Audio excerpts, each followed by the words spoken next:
Good morning. आज आज का जो टॉपिक है वो 11th क्लास फिजिक्स 7 चैप्टर कार्य ऊर्जा एवं शक्ति। कार्य ऊर्जा एवं शक्ति, उस कार्य ऊर्जा एवं शक्ति में से पहला टॉपिक है कार्य। कार्य क्या होता है, कार्य क्या होता है, कार्य का मात्रक क्या है उसका, फिर धनात्मक कार्य, ऋणात्मक कार्य, शून्य कार्य, और उसकी गणना कैसे करेंगे, उनका एग्जाम्पल क्या है, ठीक है ना। तो कार्य के बारे में आज समझना है, ठीक है ना। तो आज का टॉपिक है कार्य। कार्य उसमें धनात्मक भी बताएंगे, धनात्मक, ऋणात्मक और शून्य, है ना। ये सभी कार्य आज आप लोगों को बताए जाएंगे। कार्य धनात्मक, ऋणात्मक, शून्य कार्य, ठीक है ना। तो फिजिक्स की भाषा में आप लोगों को बता दें कि किसी वस्तु पे यदि बल लगाया जाए, जब तक उस वस्तु में विस्थापन नहीं होता तो कार्य शून्य माना जाता है। यानी किसी वस्तु में आप बल लगा रहे हो, अब बल लगाते रहो, चाहे 2 दिन, 4 दिन, 10 दिन, जितने दिन तक लगाते रहो, लेकिन यदि उस वस्तु में विस्थापन नहीं हुआ तो आपका द्वारा किया गया कार्य शून्य माना जाएगा। यानी फिजिक्स की भाषा में ये है कि यदि किसी वस्तु में बल लगाया जा रहा है और उस वस्तु में बल विस्थापन हो रहा है तो ये माना जाए कि बल द्वारा कार्य किया गया। अब किसी बल द्वारा किया गया कार्य जो होता है, बल और बल की दिशा में विस्थापन के गुणनफल के बराबर होता है। बल और बल की दिशा में विस्थापन के गुणनफल के बराबर होता है। जैसे मान लीजिए किसी वस्तु में आपने बल लगाया, अब विस्थापन भी उसी दिशा में हुआ जिस दिशा में बल लगाए, तो बल और विस्थापन का गुणा कर दो, वही होगा कार्य। लेकिन कभी कभी क्या होता है, जैसे मान लीजिए हमने इस वस्तु में बल लगाया, इसी दिशा में बल लगाया और इसी दिशा में उसका विस्थापन हुआ, ठीक है। इसी दिशा में हमने बल लगाया, उसी दिशा में विस्थापन हुआ, तो कार्य बराबर क्या होगा, बल गुणे विस्थापन। लेकिन कभी कभी क्या होता है कि किसी वस्तु में हमने बल इधर लगाया, इधर हमने बल लगाया, वो वस्तु इधर चली गई, ये वस्तु यहाँ चली गई, इसका विस्थापन ये हुआ, इसका विस्थापन ये हुआ। अब बल आप इधर लगाए हैं, बल लगाए हैं इधर, अब विस्थापन इस साइड में हो गया, तो फिर क्या करेंगे, इस विस्थापन के 2 घटक बनाएंगे। विस्थापन के क्या होंगे, 2 घटक, एक होगा यस कॉस थीटा और एक होगा यस साइन थीटा। तो बल की कार्य बराबर होता है बल गुणे बल की दिशा में विस्थापन। कार्य बराबर होता है बल गुणे बल की दिशा में विस्थापन, तो बल और ये बल की दिशा में विस्थापन, तो एफ यस। और इसमें क्या होगा, बल ये है, अब बल की दिशा में विस्थापन तो इधर हो गया, तो बल की दिशा में विस्थापन का घटक ले लो, तो क्या हो जाएगा ये, तो एफ यस कॉस थीटा, ठीक है ना। अब कोई कहेगा सर ऐसे नहीं हो सकता क्या कि हमें बलय का घटक ले लें। तो मान लो आपने बल लगाया, इसमें विस्थापन इधर हो गया, तो बल का ये घटक हो जाएगा एफ कॉस थीटा। क्या हो जाएगा, एफ कॉस थीटा। तो इन दोनों का भी इंटू कर सकते हैं, ठीक है ना। यानी चाहे आप जैसे बल लगाने पर विस्थापन जो है कोण थीटा पर हो रहा है, तो चाहे बल गुणे विस्थापन का बल की दिशा में घटक ले लो, बल गुणे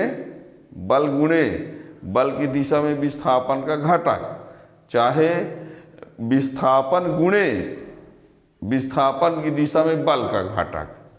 जैसा हमने ये कहा कि यदि आप इसका घटक लिए तो एफ एस कॉस थीटा, और यदि मान लीजिए आप बल आपने इधर लगाया, विस्थापन इधर हो गया ये, ठीक है ना।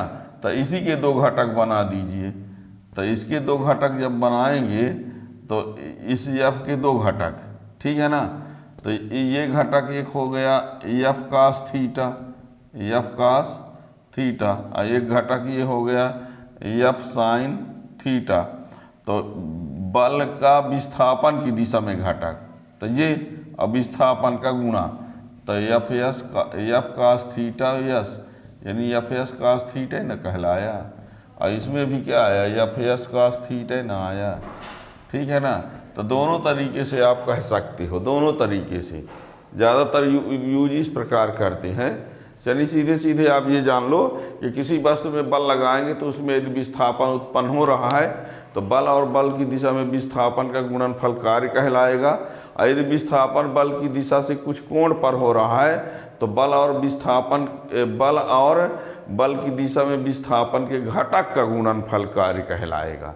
और इसी के आधार पर थीटा के आधार पर हम ये बताएंगे, ये थीटा का मान 0 है तो क्या होगा, 90 है तो क्या होगा, 180 है तो क्या है, न्यून कोण है तो क्या होगा, सम कोण है तो क्या होगा, अधिक कोण है तो क्या होगा। तो इसके आधार पर ये पता चलेगा कि धनात्मक कार्य होगा कि ऋणात्मक कार्य होगा कि शून्य कार्य होगा। ठीक है ना। प्रारंभिक क्या समझ में आया, किसी वस्तु में बल लगाते हैं, विस्थापन हो रहा है तो कार्य हुआ, और उस कार्य की गणना करना है तो बल और विस्थापन के गुणनफल के बराबर। और यदि बल लगाने पर विस्थापन कुछ कोण पर हो रहा है तो बल और विस्थापन का बल की दिशा में घटक ले लो। ठीक है ना, तो काश में आएगा। ठीक है ना। तो ये तो कार्य में देखिए क्या लिखेंगे हम,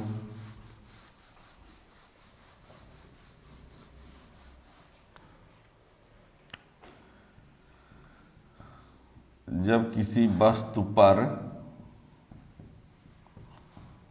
बल लगाने से उस वस्तु में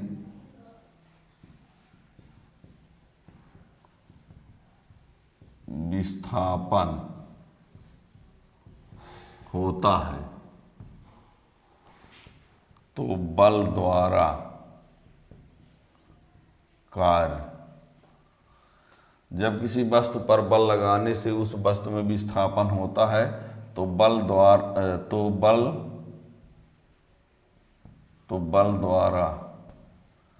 कार्य का होना माना जाता है।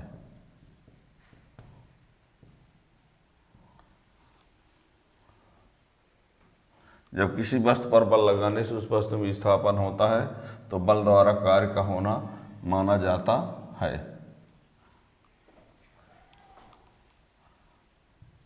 तथा कार्य की गणना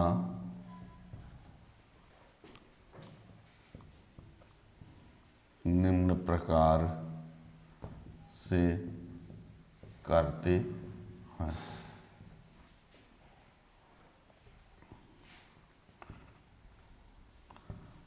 बल द्वारा किया गया कार्य बराबर बल और बल की दिशा में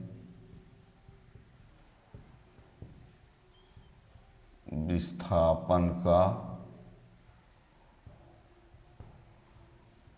गुणनफल।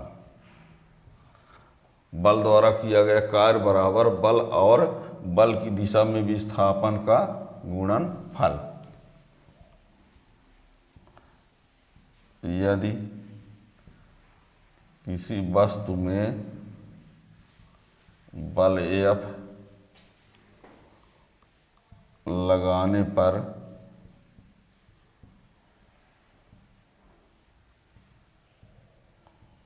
विस्थापन यस होता है, जैसे मान लो एक वस्तु है, इस वस्तु में बल हमने लगाया, बल ये लगाया तो ये यहाँ पहुँच गई, बल लगाए तो यहाँ आ गई। ठीक है ना। इसमें बस ए था तो ए डैश पर पहुँच गई, इसमें बल लगाए तो ये वस्तु यहाँ आ गई, विस्थापन हुआ ये। ठीक है ना। यदि किसी वस्तु में बल F लगाने पर विस्थापन यस होता है तो कार्य बराबर बल गुणे विस्थापन,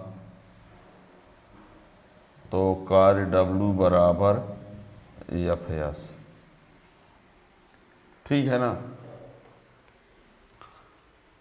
किसी वस्तु पर बल लगाने से उस वस्तु में विस्थापन होता है तो बल द्वारा कार्य का होना माना जाता है तथा कार्य की गणना निम्न प्रकार से करते हैं। बल द्वारा किया गया कार्य बराबर बल और बल की दिशा में विस्थापन का गुणनफल।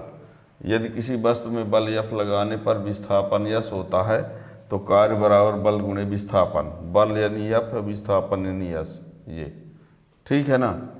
अब है क्या कि यदि मान लीजिए किसी वस्तु में आपने बल लगाया, ठीक है ना, तो बल लगाए तो विस्थापन जो है बल की दिशा में ना होकर कहीं और हो गया, ठीक है, उसको भी देखिए।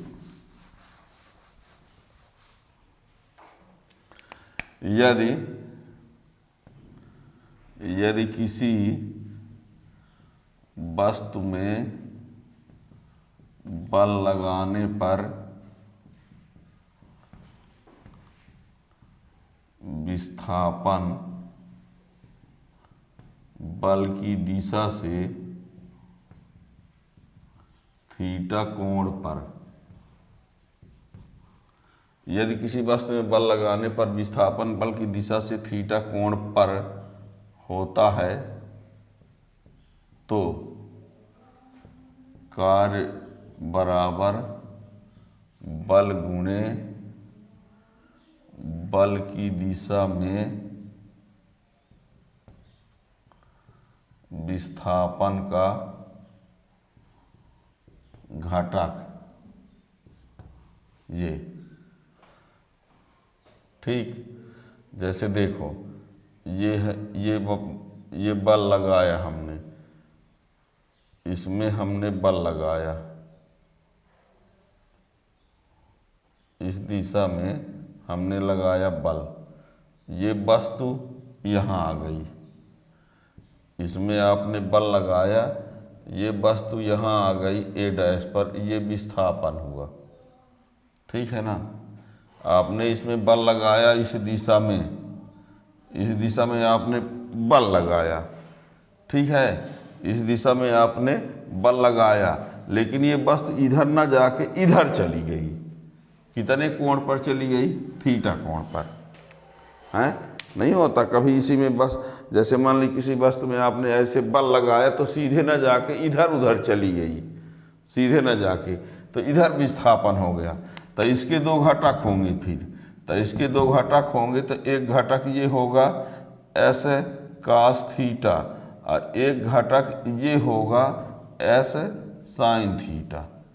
इस यश के दो घटक होंगे, एक ये होगा एक ये होगा। तो इसका एक घटक यश कास थीटा है जो बल की दिशा में है, और एक घटक है जो बल की लंबवत दिशा में है। तो कार्य बराबर होता है बल गुणे बल की दिशा में विस्थापन। तो बल की दिशा में विस्थापन ना होके तो विस्थापन का घटक बल की दिशा में ले लेंगे, है ना। तो यानी इसमें कार्य बराबर क्या होगा, एफ है और ये एस है, एस है कास थीटा।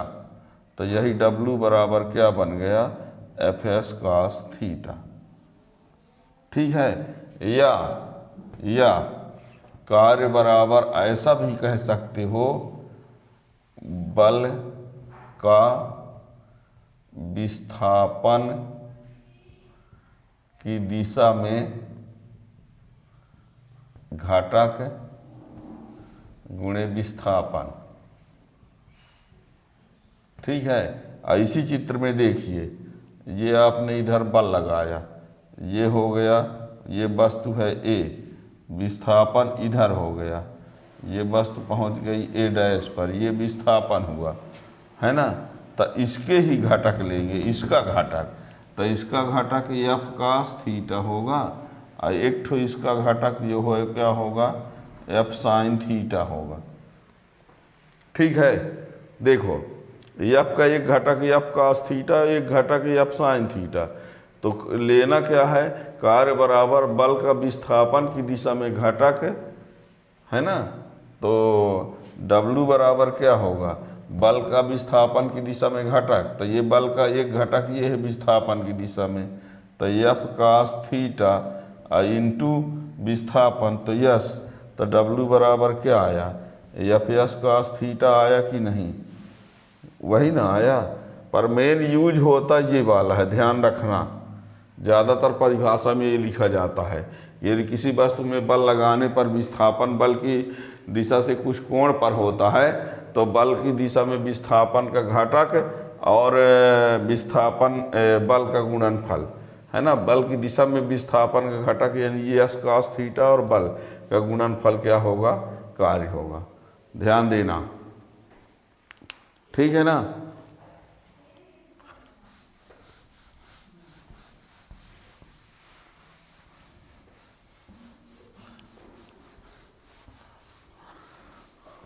अब आप यहाँ पर पहुँच गए, मेन पॉइंट कहाँ तक आ गए, W बराबर FS cos थीटा, ये फार्मूला, ठीक है ना।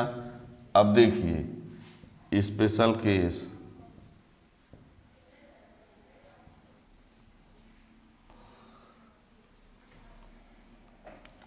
यदि यहाँ पर हम थीटा का मान लेते हैं, कार्य के प्रकार चाहे ले लो, ये W बराबर FS cos थीटा हो गया ना।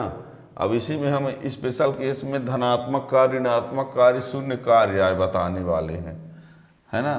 यानी कार्य के प्रकार, तो नंबर 1 है धनात्मक कार्य। तो देखना, यदि क्या है, यदि बल और विस्थापन के बीच का कोण, यदि बल और विस्थापन एक ही दिशा में हो, बल और विस्थापन क्या हो, एक ही दिशा में हो, बल और विस्थापन क्या हो, एक ही दिशा में हो, या कि बल और विस्थापन के बीच का कोण न्यून कोण हो। यदि बल और विस्थापन एक ही दिशा में हो या बल और विस्थापन के बीच का कोण क्या हो, न्यून कोण हो, तो बल द्वारा किया गया कार्य क्या कहलाएगा, धनात्मक कहलाएगा, ठीक है ना। यदि हम यहाँ पर थीटा का मान 0 लिखेंगे तो यहाँ पर W बराबर FS आएगा, और 90 से कोई कम लेंगे तो सब मान जो आएगा वो धनात्मक ही में आएगा, ठीक है ना। तो यहाँ लिखे दे रहे हैं धनात्मक कार्य,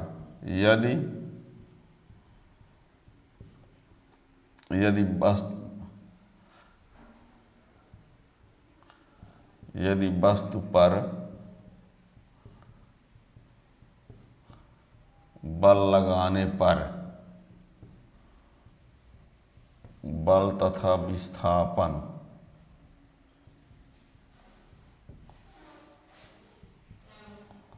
समान दिशा में होता है, या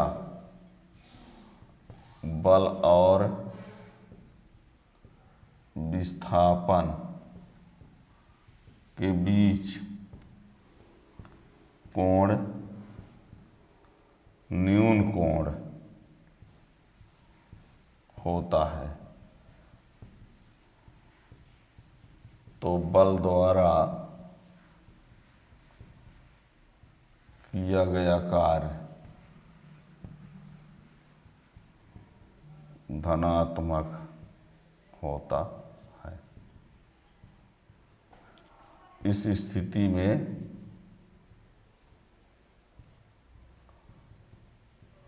वस्तु की ऊर्जा बढ़ती है।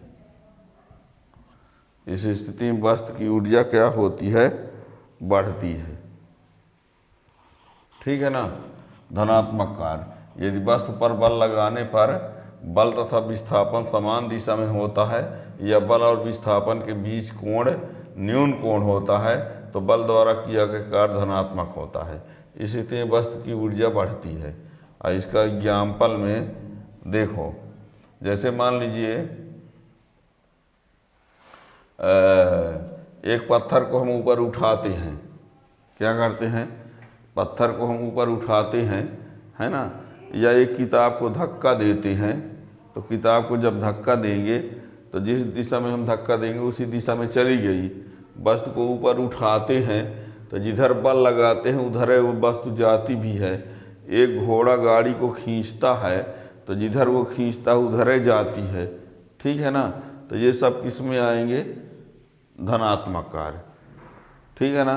गुरुत्वाकर्षण बल द्वारा किया गया कार्य, जैसे मान लीजिए कोई वस्तु ऊपर से नीचे गिर रही है तो उसमें गुरुत्वाकर्षण बल यदि कार्य कर रहा है तो गुरुत्वाकर्षण बल द्वारा किया गया कार्य क्या होगा, है ना, धनात्मक होगा।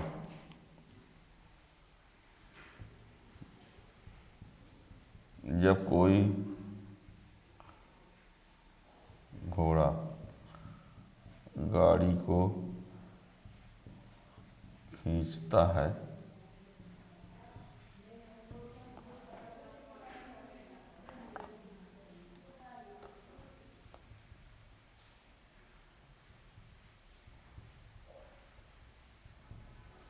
घोड़ा द्वारा किया गया कार्य धनात्मक। ठीक है। किसी वस्तु को ऊपर उठाने में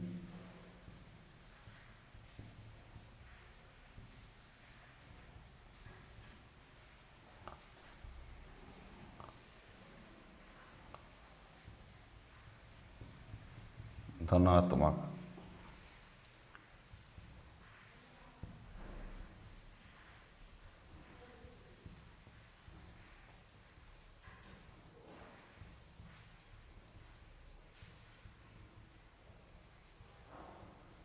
स्वतंत्रता पूर्वक नीचे गिरती है तो गुरुत्वाकर्षण बल द्वारा किया गया कार्य धनात्मक।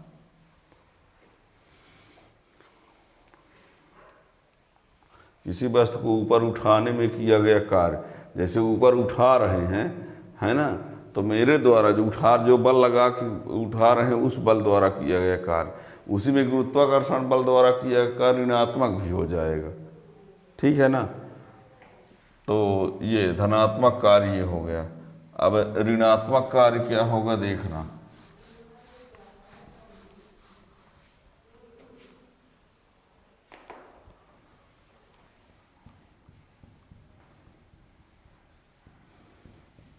फिर अभी हम चित्र में और कुछ बताएंगे बहुत सा, देखना। जब किसी वस्तु में बल लगाने पर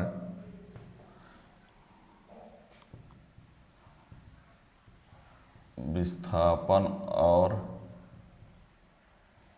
बल परस्पर विपरीत दिशा में हो या बल और विस्थापन के बीच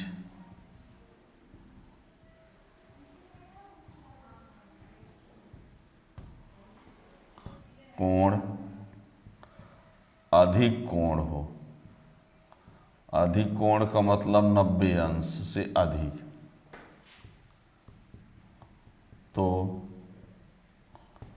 बल द्वारा किया गया कार्य ऋणात्मक होता है। ठीक है। उदाहरण,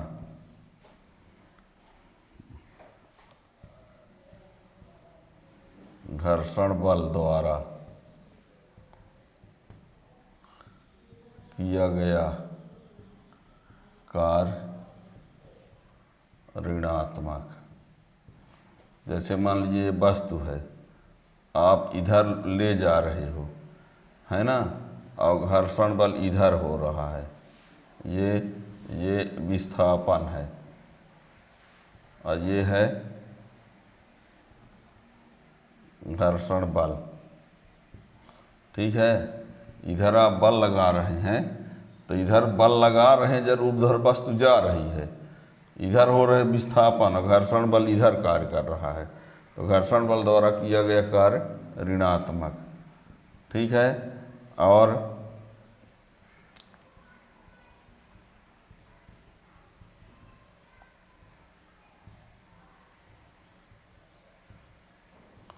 वस्तु को ऊपर उठाया जाए तो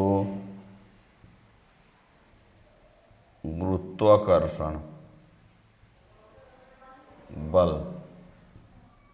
द्वारा किया गया कार्य ऋणात्मक। ऊपर उठाएंगे फिर भी गुरुत्वाकर्षण बल नीचे कार्य करेगा, है ना। ऊपर उठाएंगे पर गुरुत्वाकर्षण बल नीचे कार्य करेगा, तो गुरुत्वाकर्षण बल द्वारा किया गया कार्य ऋणात्मक। ठीक है। और तीसरा है शून्य कार्य। शून्य कार्य, इसमें वस्तु की ऊर्जा घटती है।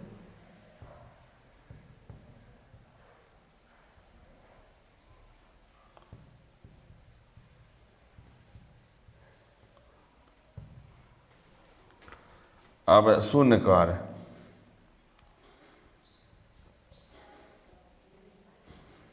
जब किसी वस्तु में बल लगाने पर विस्थापन शून्य हो या बल और विस्थापन के बीच कोण 90 अंश हो, तो बल द्वारा किया गया कार्य क्या होगा? शून्य होगा। ठीक है। और इसमें ऊर्जा में कोई परिवर्तन नहीं होगा। इस स्थिति में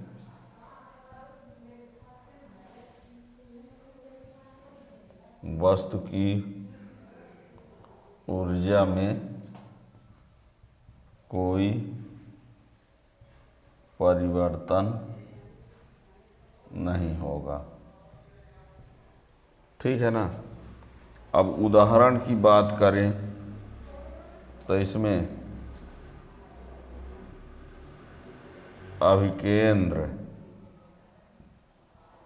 अभिकेंद्र बल द्वारा किया गया कार्य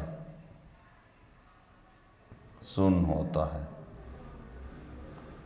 क्या होता है? जैसे मान लीजिए ये है, ये इधर अभिकेंद्र बल लगेगा, अभिकेंद्र बल, अब विस्थापन इधर होगा तो ये 90 अंश होगा ना। जैसे मान लीजिए कोई वस्तु ऐसे घूम रही है ना, कोई वस्तु घूम रही है तो विस्थापन तो इधर होगा पर अभिकेंद्र बल केंद्र की तरफ लगेगा, तो इसमें विस्थापन तो ये होगा पर बल ये है, तो बल और विस्थापन के बीच कोण 90 होगा, तब केंद्र बल द्वारा किया गया कार्य शून्य। ठीक है ना। और जैसे मान लीजिए ये कहा जाए कि आप किसी दीवार पर बल लगाते हैं, उसमें विस्थापन नहीं होता तो किया गया कार्य शून्य। दीवार पर बल लगाते हो और उसमें विस्थापन नहीं हो रहा तो किया गया कार्य शून्य। ठीक है। कोई मान लीजिए कूली अपने सिर पर कोई भार लेके चल रहा है तो उस समय गुरुत्वाकर्षण बल द्वारा किया गया कार्य शून्य होगा। जैसे मान लीजिए कोई लेके चल रहा है तो इधर वस्तु जा रही है, अब गुरुत्वाकर्षण बल तो नीचे होगा, तो ये और ये विस्थापन ये हुआ, गुरुत्वाकर्षण बल तो 90 अंश कोण। ठीक है ना। हो गया। अभी एग्जाम्पल हमने बता दिया, लिखते रहना। ठीक है ना। तो यहाँ पर देखिए और चित्र के माध्यम से कुछ और समझने का प्रयास करिए, देखिए क्या होता है।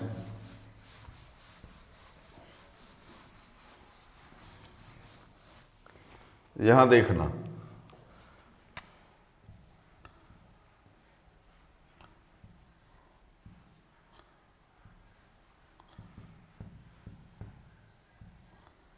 ये एक रस्सी से बाल्टी को खींचा जा रहा है ना। इधर आप लगा रहे हैं बाह्य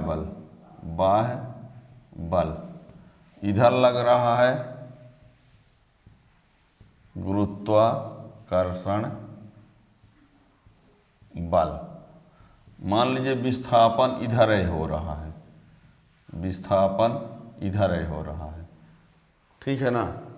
एक ये चित्र है और एक और चित्र बना रहे हैं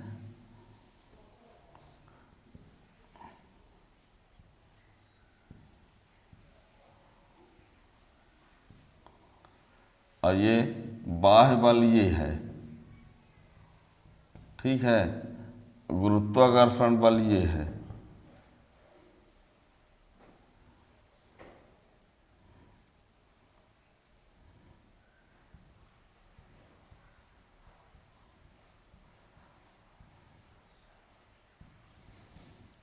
ठीक, अब विस्थापन भी इधर ही हो रहा है। बात को समझने का प्रयास करना। इसमें बल इधर लगा रहे, विस्थापन भी उधर हो रहा, गुरुत्वाकर्षण बल इधर है ना। तो इसके द्वारा बाह्य बल द्वारा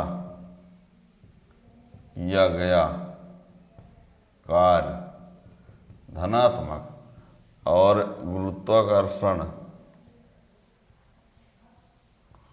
बल द्वारा किया गया कार्य ऋणात्मक। क्यों? गुरुत्वाकर्षण इधर लगा रहा है लेकिन विस्थापन उधर ही हो रहा है। गुरुत्वाकर्षण बल इधर लग रहा है लेकिन विस्थापन उधर ही हो रहा है, तो गुरुत्वाकर्षण बल द्वारा किया गया कार्य ऋण में होगा। अब बाह्य बल उधर लगा रहे हो, विस्थापन भी उधर ही हो रहा है, तो बाह्य बल द्वारा किया गया कार्य धन। इसमें बाह्य बल लगा रहे हो, विस्थापन नीचे हो रहा है, तो यानी बाह्य बल द्वारा किया गया कार्य ऋण। बाह्य बल लगा रहे हो, विस्थापन नीचे हो रहा है, इसमें क्या कहेंगे?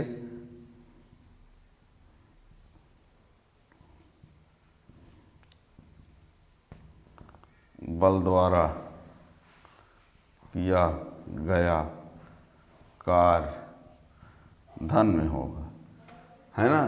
तो ये सब याद रखना कि कौन सी कंडीशन बनी है, ठीक है ना। अब कह दोगे गुरुत्वाकर्षण बल द्वारा किया गया कार्य ऋणात्मक यहाँ है, और गुरुत्वाकर्षण बल द्वारा किया गया कार्य धनात्मक यहाँ है। सही कौन है? सही अपनी जगह दोनों है। गुरुत्वाकर्षण नीचे कर रहा, विस्थापन भी नीचे हो रहा है, तो धनात्मक। और गुरुत्वाकर्षण नीचे भले लग रहा है पर वस्तु ऊपर ही जा रही है ना। तो यहाँ पर इसके द्वारा किया गया कार्य ऋण में होगा, ठीक है ना। अब कार्य का मात्रक क्या होगा?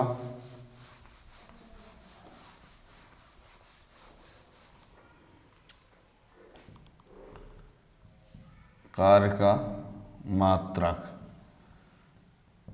कार्य यानी W बराबर क्या हुआ? Fs, तो न्यूटन गुणे मीटर। और न्यूटन गुणे मीटर को क्या कहा जाता है? जूल, SI में, ठीक है ना। और CGS में डाइन इंटू सेंटीमीटर बराबर अर्ग, ठीक है ना। जहाँ एक जूल बराबर 10⁻7 अर्ग होता है, या एक अर्ग बराबर 10⁻−7 जूल, ठीक है ना। अब ये कहोगे आया कैसे? आया कैसे? तो देखना, एक जूल को लिखा जाएगा 1 न्यूटन गुणे 1 मीटर, और इसको 10⁵ डाइन गुणे 100 सेंटीमीटर, और ये 10⁵7 और ये डाइन इंटू सेंटीमीटर, तो ये क्या हो गया? अर्ग बन ही न जाएगा।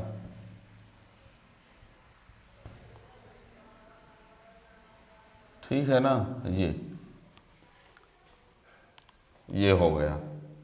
W बराबर Fs होता है, या फिर न्यूटन या सेंटीमीटर, न्यूटन गुणे मीटर से जूल बनता है, और न्यूटन की जगह डाइन लिख दो, मीटर के सेंटीमीटर, डाइन गुणे सेंटीमीटर से अर्ग बनता है। और 1 जूल बराबर 10⁻7 अर्ग। कैसे आए ये देख लो, 1 जूल बराबर 1 मीटर, 1 मीटर, न्यूटन में ये डाइन सेंटीमीटर इकट्ठा 10⁻7 हो गया, तो अर्ग हो गया। ठीक है ना। विमीय सूत्र क्या होगा? बीमी सूत्र W बराबर FS mL/t-2 L mL²t-2। यह एक अदिश राशि है, यह एक अदिश राशि है। ठीक है ना। तो ये धनात्मक कार्य, ऋणात्मक कार्य, शून्य कार्य, ठीक है ना। तो ये हो गया। अब ये याद रखना, अब जैसे यदि आपसे पार्टिकुलर ये कह दिया जाए कि बल इतना बल लगाया गया, इतना बल लगाया गया, 50 न्यूटन का विस्थापन हुआ 10 मीटर का, ठीक है ना, और थीटा बराबर 30 अंश है, तो डब्लू कितना होगा? तो डब्लू बराबर क्या होता है? FS cos theta.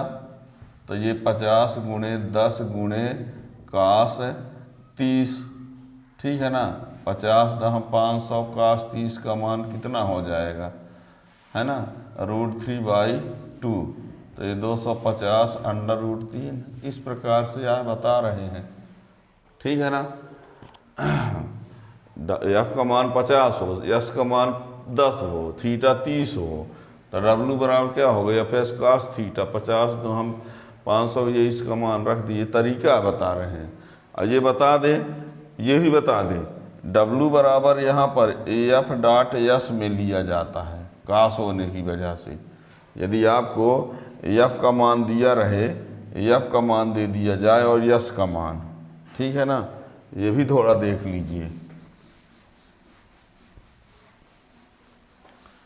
यहाँ यदि F बराबर Fx_i plus Fy_j plus Fz_k, और S बराबर xi plus yj plus zk, ठीक है।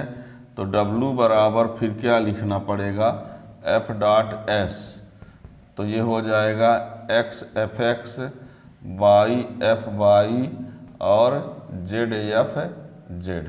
याद रखना, ये x का x वाले से इंटू y का y वाले से इंटू z का z से, i तो एक होता है, j एक होता है, k एक होता है, ये सब पढ़ाया गया है, ठीक है ना। तो ये अब चैनल को सब्सक्राइब कर लेंगे तो नए वीडियो का नोटिफिकेशन मिलता रहेगा। और जो एग्ज़ाम में क्वेश्चन आते हैं उनका इम्पॉर्टेंट क्वेश्चन का टाइम टू टाइम हम उसके हिसाब से बताते रहेंगे, है ना। कौन क्वेश्चन कितना इम्पॉर्टेंट है एग्ज़ाम में, कौन आने का चांस है, कौन न्यूमेरिकल क्वेश्चन ज़रूरी है ना। तो एग्ज़ाम के हिसाब से, वैसे ऑल ओवर तो सब पढ़ना ही है, पर एग्ज़ाम की दृष्टि से जो ज़्यादा ज़रूरी होंगे तो उस टाइम पर ज़्यादा इम्पॉर्टेंट क्वेश्चन आप लोगों को बताए जाएंगे।